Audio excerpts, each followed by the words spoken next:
co-founder of Web Mutiny, a UX design studio, and has been widely acknowledged as one of the top young entrepreneurs of India. So, hey, hey, hey. Can you turn off the lights, please? I mean, I'm not that pretty on anything, you know. Really, yeah. It's cool. If you want to see my pictures, you can actually go on Google and get them. So, बड़ी मस्ती में आया था कि you know गर्मी vermi है. I'm from Punjab. क्या फर्क पड़ता है? But I had to get a jacket. Anyways, केमन आछे?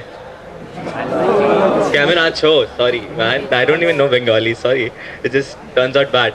Anyways, let's get. We're running short of time, so I'll be very quick. I'll first tell you who the hell am I, because I just look young and there's certain things I do. I run a web design company. It's not really web design, it's something else. It's UX design, if any of you know, with a partner in Delhi. We have 5 employees, all from all over India, Mumbai, Goa, and stuff like that. And any of you from CS is very welcome to join us. Okay, and I've done a couple of things. I used to run a online magazine for teenagers at a point of time, which has 10,000 readers. I've been part of a lot of startups in between. I've worked as anyways, so that's pretty much it. How would I do? I write, I read a lot, I go around traveling India and meeting people like you, brilliant minds. So, you know, what is inspiration? Let me start by right there. I'll give you an example, a bit difference between motivation and inspiration. Inspiration is like, motivation is like, you know, arranged marriage. Your mother forces you to say, hey, find a girl. This is the girl you're supposed to live the rest of your life with. Somebody trying to force you into something. Inspiration, on the other hand, is like love marriage. I really want to marry that person. You really have you ever been in a situation where you really need to pee and you don't find a toilet? That's inspiration. You just do that dance, you know. I really need to pee, and anywhere, any corner, and it's finally it's done. That's inspiration.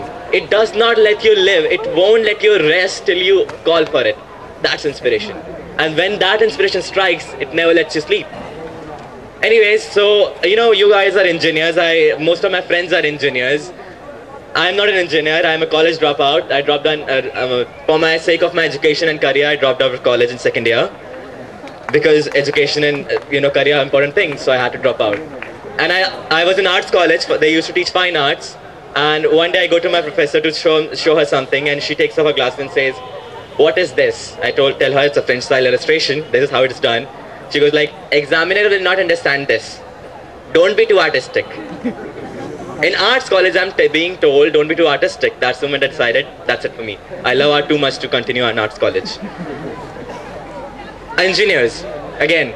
So, you know, how to score weed to make another joint, how to get placements, how to get a girlfriend, if you have a girlfriend, how to maintain one, because one of my friends, you know, his girlfriend would call every night for 2 hours, and this is all he does. Hello? 5-minute silence, then hello? 5-minute silence, and she keeps on going and going, and that's how, he's also an engineer, by the way. And you're gonna go out of this college, get a job somewhere, try to settle your life in, try to manage, get an apartment, roommate, then eventually you'll become 24, 25, your parents will start to force you to get married. Somewhere you'll travel, maybe have a reunion, something. Eventually you'll get married, have kids, try to, you know, manage their stuff, you know, how to get them in school and shit like that. And eventually you will get old and you will be on deathbed and you will try to think, what did I do with my life? And do you want to really want to look back and what are you doing these days? Do you really want to do that? Is that what your really dream is? I mean, I never heard of any kid, like she said, you know, the speaker before me. When I was a kid, people asked me, what do you want to become? I told them, astronaut, pirate. I saw Pirates of the Caribbean, I wanted to become a pirate. I saw, you know, some other movie, I wanted to become that. And it always kept changing. Was it the same for you?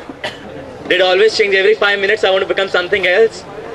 Spider-Man, yeah man. Batman, who won't do it? I wanted to become Superman. Superman was my favorite superhero. But where did that all go? Why are we like, did anybody of you wake up and say, I want to become an engineer? None of us did, right? I never woke up and said, I want to become an entrepreneur. But that's where it comes down to. Why do we stop following that? Where does that go?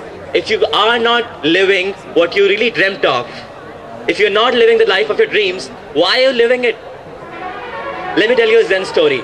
we think about power, we think about what really life is, this Zen story will tell you, will make you reflect on your life and ask you a simple question.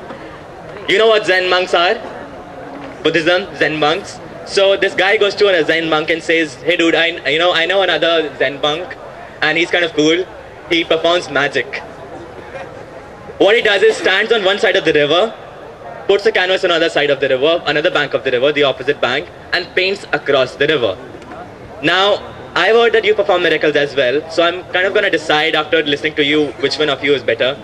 Do you perform miracles?" And the guy says, "As a matter of fact, I do.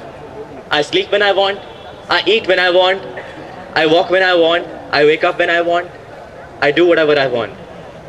And now you think the dude was high on a joint.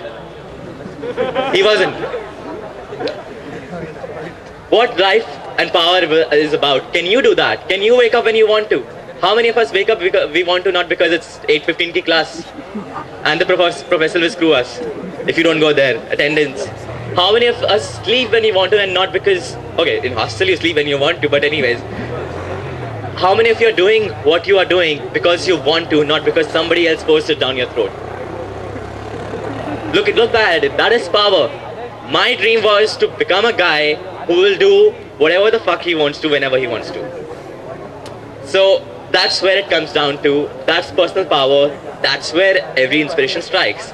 That's my inspiration, personal inspiration. And my next inspiration is you people. I'm not inspired by, see, I love Steve Jobs, I love Mahatma Gandhi, blah blah, Einstein, cool. But you know, those dudes did what they did in their times. They did not have a girlfriend to, I don't think Gandhi ever had to face his girlfriend. Seriously. That's not what he faced, so that he's not my idol there. You guys are, whoever is, has, you know, I have friends who have 5 years old long relationship. I go like, wow dude, you are an inspiration. I have people in my life, daily life, who inspire me. My own father. He's an amazing guy. He reads books and manages my mother, which I think is a very tedious task. My mother can get very melodramatic. इसी दिन के लिए तुम्हें पास police के बड़ा किया था. So, you know, that kind of stuff happens. How do you manage small things in life matters? Are you really going for, you know, just ask yourself a question, this is what you want to do. So, then it comes down, what else can I do? If I'm an engineer, I have to get a job. You have, let's say, for, I don't know what hopes is left for final year student, but for second, third or first year students, here's the thing. So, you have to find your own calling first. And most of us are lost, by the time we reach this stage, we have lost it because of IIT and AIEEE and stuff like that. So here's what I do, tell people to do to find it back again. You go out there, you start reading, writing and traveling. 3 things I promise you, you do, you'll find yourself. Read, write, travel and you'll find yourself. How many of you read Chetan Bhagat? How many of you read Byron, Lord Byron? Shakespeare? Forcefully or willingly? Willingly. Damn it, man. The education system needs change. Anyways, if you read Chetan Bhagat, that's what you are entering, you know what you're reading, and it's okay to read Chetan Bhagat when you're on train journey and you're really bored. How many of you read Paulo Coelho? Management Fabulous. That's a good change. Eventually, you know, what you read matters. Some of the greatest people, they read a lot. You should be well read. Read about, you know, start reading different things, start reading, exploring new ideas, odd authors, classics, read all of them. This is what, you know, what your space time should go into. Instead of going to with your girlfriend to city center and spending bucks on coffee, go buy a book on Flipkart. Try that. It'll change your life. It'll change the outlook. How many of you read Rushdie, Salman Rushdie, or Jhumpa Lahiri? That's good. Very few. You know, 5-10 hands, that's always the case. Go read Shakespeare, go read Byron for your own sake. Because if you're not read it, seriously, dudes, you're missing out something big. I'm of your age, I'm telling you, Shakespeare is pretty good. He understands what the pain of being in a relationship or not being in a relationship is like. Being single, my life sucks. Not being single, my life sucks. Both ways it sucks, but he puts it very well. You should reflect, and then he goes about beyond. He'll tell you who you are. He'll show you a mirror that you really should see. How many of you write a diary? None of us. How many of you actually write other than your assignments? Okay, 5, 6 people. Start writing a diary. Keep a diary. Not of what I did in the day, how I felt in the day. How many questions do you ask? You know, how many of you have wallets right now? And how many of you have wallets in your back pocket? How many of you feeling imbalanceness of the butts because of the wallet? Ever asked the question, why do we keep it there? Why the hell is it there? Aren't your butts supposed to be balanced when you sit down? So why do we keep the wallet there? I don't know. I never figured it out. I think that's how we accept life without asking question. Why? You know, after finishing my high school, I was in non-medical. I gave IIEEE, never got anywhere. I didn't want to. I was very clear I don't want to be an engineer. I've seen engineers too many times, and I sort of, dude, that's not for me. Thank you very much. Anyways, I applaud you guys that you are going through a lot. God knows how, but yeah, you will run the country and blah blah blah. We'll have a time of our life together there. Don't accept life just like keeping a wallet at the back of your butts and imbalancing the whole thing. Ask question. What does not feel natural is not natural. Does it feel natural to you when people tell you you are just another brick in the wall? That your life is nothing special? That you are just like everybody else and you're going to settle down and you're going to die and nobody will remember you? Does it feel natural to you? Doesn't it feel odd when they tell you that your dreams are stupid? That you can't be a writer? That you can't run an NGO? That you can't do this? You can't do that? No, sit down, read this, read that. This is your syllabus. Stick here. Doesn't it feel odd to you? Why do you go to a physician? You go to a doctor when something feels odd. That's how your body tells you something is wrong. And why do we go about life the other way? So many things feel wrong and we take it as it is. So many things. You go about, will I get a job, will I not? Will I get a job, will I not? Go out of that circle for a while. Are you happy? Are you really happy doing what you're doing? Go read, write, travel. You will figure yourself out. Go pack your bags. Go to a vacation. Don't go to your home country. Go to each other's. You will have different backgrounds. Go to each other's villages. Go to each other's cities. You are invited to see Chandigarh and Delhi. I'll show you around. Go travel and see the new outlooks. It will change your life for better. You'll meet new people. Go meet people. Go approach people. You can always approach me. We can have, beer is on me. But then again, look out. How many of you watch TED Talks? That's great. So there, I see some hope there. Exposing yourself to new media is what, good media is what it comes down to. How many of you watch Big Boss? How many of you watch Big Bang Theory? Engineers, huh? Great. Bazinga. Anyways, so how many of you watch Discovery Channel documentaries or indie cinema? Trainspotting, the movie, how many of you watched it? Oh, nice. Somebody is there, huh? How many of you watch Gone with the Wind or read it? These are the kind of things, you'll see a slight difference. This is what I noticed. People who love Pink Floyd and Backstreet Boys or Justin Bieber, there's a huge difference. How many of you love classical music? What I'm trying to point out here is these small things that you do in daily life, where you're putting your time, where you're putting your focus. People tell you time is most limited in your life. It is not. Time is a lot. Focus is most limited. Where are you focusing? How to get food after you're high on a joint? Or how to think deeper? How to find your real self? Who the hell are you?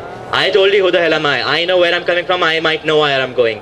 And life is going to be easy, once you know who you are. Because if I hold the mic here and I try to move it, this part doesn't move much. But if I hold it from here, even slight movement can change a lot. So when you are at the core and you do slight shift at the core, a lot changes in you. But trying to change yourself from outside, let me try to change how I look, doesn't work.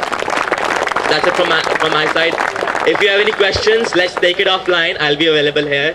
Let other speakers finish. Thank you so much.